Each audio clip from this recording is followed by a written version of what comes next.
Thanks for joining us for CBS News Texas on TXA 21. Sports fans know just how troublesome it has been to see their favorite North Texas teams on TV. Some were used to catching a game with Bally's, but their parent company has already filed for bankruptcy.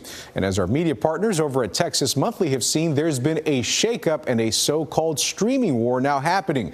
Let's get over to Jeff Miller, who wrote the article and joins us for tonight's discussion.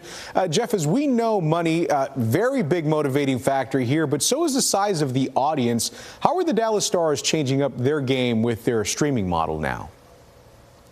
Well, Ken, as soon as the parent company of Bally Sports Southwest, Diamond Sports Group, filed for bankruptcy about a year and a half ago, they began looking in other directions. Now, most teams that do streaming, they charge their customers, say, $20 a monthly fee. But as the Stars entered into a streaming service for this coming season, they decided not to do that. And that was at the urging, I was told by the CEO of the Stars, Brad Alberts, at the urging of their streaming partner.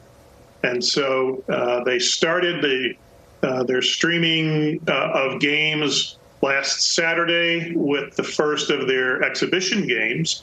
Their season starts October 12th. So it's great for fans. You can download the app, and it's called Victory Plus. There's no charge. How the Stars are going to make that work financially remains to be seen.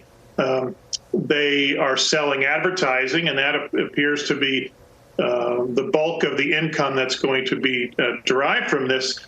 And they admit, we're kind of the pioneers in this. I watched part of their exhibition opener last Saturday over the phone.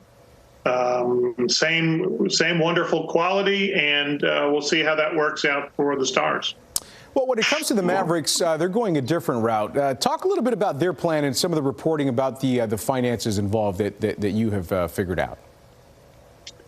So the Mavericks announced just a few weeks ago that they are going over the air, and they reached an agreement with the Tegna Group, which here in Dallas is probably best known for WFAA Channel 8, but also has a secondary station in the market, Channel 29. And while Channel 8 is going to be doing the production, most of the games, if you live in the Dallas area, will be seen on that other station. Now, that broadcast group has other locations across Texas, Waco, Midland, San Angelo, and so forth. The Mavericks, in making their announcement, said that their priority was to make their broadcasts available to the maximum number of fans that they could. Now, where does that leave them financially?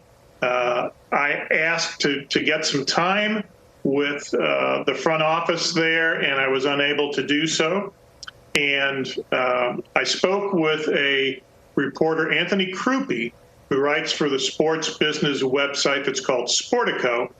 And his estimate was that even if the Mavericks had returned with Bally Sports Southwest, that their rights fee would have taken a significant cut. And his knowledge of the situation is that what the Mavericks ended up doing was even less than what they would have had if they had returned for one more season with Bally Sports Southwest. You have to consider what Mark Cuban had to say late last year when he sold controlling interest in the franchise to the Adelson family from Las Vegas.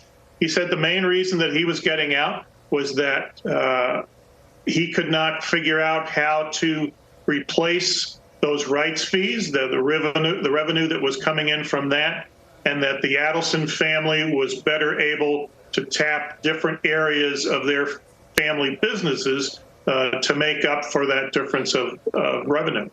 Well, we've talked about basketball and hockey. What can Rangers fans expect? That's the big question, Ken. So if they don't go back with Bally Sports Southwest, where do they go? Do they go over to the air? Do they go streaming? The Stars were the first big league sports team to go all streaming. And now it's possible the Rangers could do some or all of their schedule. They could charge a fee instead of having the service available for free, like the Stars are doing. So we'll see what happens. All right. Well, our thanks to Jeff Miller for tonight's look into the streaming war in the world of sports. Obviously, you're very knowledgeable on this, and you can read his full article right now on TexasMonthly.com.